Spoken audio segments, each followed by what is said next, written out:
Evil nun एक ऐसी none जो छोटे छोटे बच्चों की बलि देती है।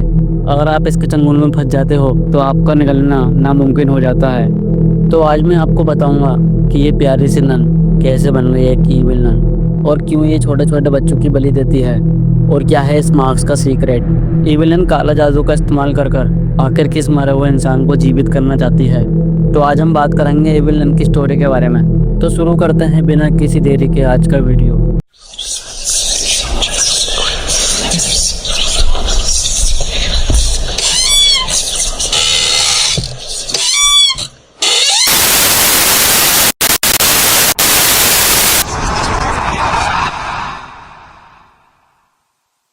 तो सबसे पहले जानते हैं आखिर ये ईविल नन कौन है। ईविल नन 2 की स्टोरी को जानने के लिए तो सबसे पहले हमें जाना पड़ेगा इस नन के इतिहास के पीछे, और जानना पड़ेगा ये नन ईविल नन कैसे बनी। तो ये जो नन थी, इस नन का नाम था मैडलाइन, और यूकी की फैमिली में इस नन का जन्म हुआ एक सामान्य बच्चे की तरह।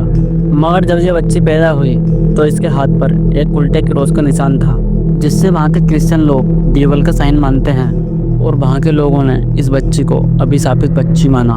समाज के लोगों ने इस बच्ची को नहीं अपनाया। इस बात से उस बच्ची के पेरेंट्स भी काफ़ी परेशान हो गए। फिर उनके पेरेंट्स ने फैसला लिया कि इस बच्ची को अपने से दूर कर दिया जाए, और उनके पेरेंट्स ने कुछ ऐसा ही किया।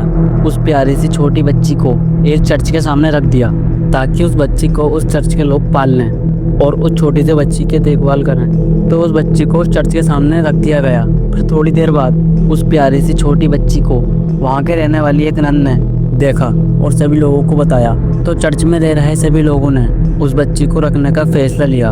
उसके हाथ पर उल्टे क्रॉस का निशान देखने के बाद भी चर्च के लोगों ने इंसानियत दिखाते हुए उस बच्ची को चर्च में रखने का फैसला लिया। वो लड़की समय के साथ साथ बड़ी हो गई, परंतु उसके हाथ में जो डेविल का निशान था, वो डेविल का निशान उसके हाथ से गया नहीं। तो ये डेविल का निशान उसके हाथ पर क्यों था, और यही सवाल उस लड़की को बार बार सताते रहते थे। इसी सवाल को जानने के लिए उस लड़की ने उस चर्च की एक नन से पूछा कि ये निशान क्या है और इस निशान का क्या मतलब है। लेकिन उस नन से भी इस सवाल का जवाब नहीं मिला। तो इसी सवाल का जवाब जानने के लिए उस लड़की ने एक ईविल बुक का सहारा लिया। समय के साथ वो लड़की बड़ी हो गई और वो लड़की बनी एक नन। लेकिन बड़े होने के बाद भी उस लड़की ने उस ईविल बुक को पढ़ना नहीं छोड़ा, इसलिए ताकि वो इस उल्टे क्रॉस के निशान का रहस्य जान सके। लेकिन एक दिन ये बात खुल गई और उन सभी ननों को पता चल गया कि ये लड़की एक शैतानी बुक को पढ़ा करती है। और जैसे ही ये बात वहाँ की हेड नन को पता चली, उसने फटाफट एक मीटिंग बुलाई, और उस मीटिंग में फैसला लिया गया कि इस नन को उस चर्च से बाहर निकाल दिया जाएगा।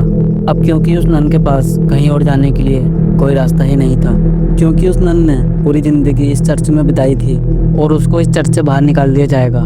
तो उस नन ने उसी चर्च की छत पे से कूदकर अपनी जान दे दी। लेकिन उस नन के हाथ पर जो ईविल का निशान था, और वो नन काले जादू की किताब पढ़ती थी, इसलिए उस नन का कॉन्टैक्ट कहीं ना कहीं ईविल से हो चुका था। इसलिए वो नन मरने के बाद भी वापस लौट कर आई, और वो नन बन चुकी थी एक ईविल नन। उसकी बॉडी पे लगा हुआ वो निशान और उस किताब की वजह से वो एक ईविल नन बन चुकी थी। ईविल नन बनने के बाद उस नन पर बहुत सारी पावर आई, और उसी पावर का इस्तेमाल कर उस ईविल नन ने उस चर्च में रह रही सारी ननों को मार दिया और अपना बदला पूरा किया, और साथ ही साथ उस चर्च को एक भूतहा चर्च बना दिया। तो अब बात करते हैं पार्ट 2 के बारे में। पार्ट 2 में क्या स्टोरी चल रही है। तो सबसे पहली बात, पार्ट 2 में इस नन को पूरी तरीके से बदल कर रख दिया। पहली वाली जो नन थी वो दिखती थी कुछ ऐसे, और पार्ट 2 में जो नन है वो दिखती है कुछ ऐसे।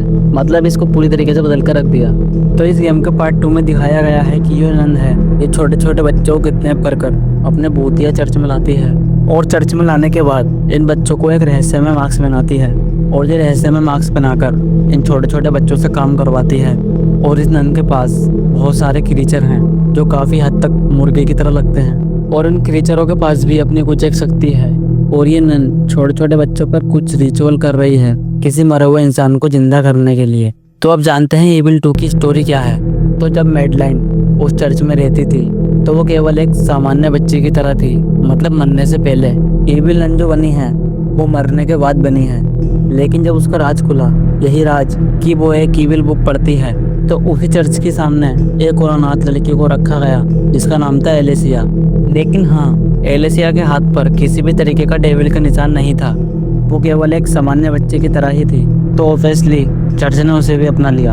अब क्योंकि मैडलाइन भी एक अनाथ बच्ची ही थी, उसको भी कोई चर्च के सामने छोड़कर गया था, तो उसने भी काफ़ी खुद को रिलेट किया इस बच्ची के साथ। एलिसिया इनकी सारी जिम्मेदारी खुद ने ले ली, मतलब वो उस बच्ची को अपनी सगी बच्ची की तरह पालने लगी। उसके बाद जब मैडलाइन ने खुदकुशी की उस चर्च के छत पे से कूदकर, तो एलिसिया भी काफ़ी दुखी हो गई। और कहा जाता है थोड़े दिनों बाद उस बच्ची की भी मौत हो गई। और ये भी कहा जाता है कि एलिसिया ने भी खुद सुसाइड की थी। तो अब जानते हैं क्या है इस मास्क का रहस्य। तो जैसे कि आप इस गिलास में देख सकते हैं कि यहाँ पर एक हैमर टंगा है और इस हैमर के नीचे आग लगी है और इस आग से इस हैमर को पावर मिल रही है। और ये हैमर है डेविल का हैमर, और इसी हैमर को ये नन पार्ट 1 में इस्तेमाल करती थी। और इस मास्क की खासियत यह है कि इस मास्क को किसी जिंदा इंसान को पहना दिया जाए और उसके ऊपर रिचुअल किए जाएं, तो उस इंसान की आत्मा किसी भी मरे हुए इंसान के अंदर जा सकती है। और इसी काले जादू का इस्तेमाल कर इविल नन इन सब बच्चों को मास्क पहनाती है, ताकि इस मास्क की शक्ति उस एलिसिया के अंदर चले जाए, जो कि नन की बेटी है। कुल मिला के बात यह है कि ये नन फिर से एलिसिया को जिंदा करना चाहती है। अब इविल नन ने अपना चेहरा इतना सुंदर क्यों किया? क्योंकि उस नन को बच्चे पकड़ने थे, जो कि स्कूल में पढ़ने वाले बच्चे होते थे। और इन बच्चों को पकड़ने के लिए अगर नन ऐसा रोप रख कर जाएगी, डेफिनेटली लोग उसको पकड़ लेंगे और उसको हमेशा हमेशा के लिए बंद कर देंगे।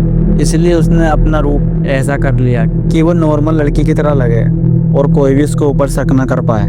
तो बस आज की वीडियो में इतना ही। अगर आपको वीडियो पसंद आई हो तो वीडियो को लाइक और चैनल को सब्सक्राइब करना ना भूलें।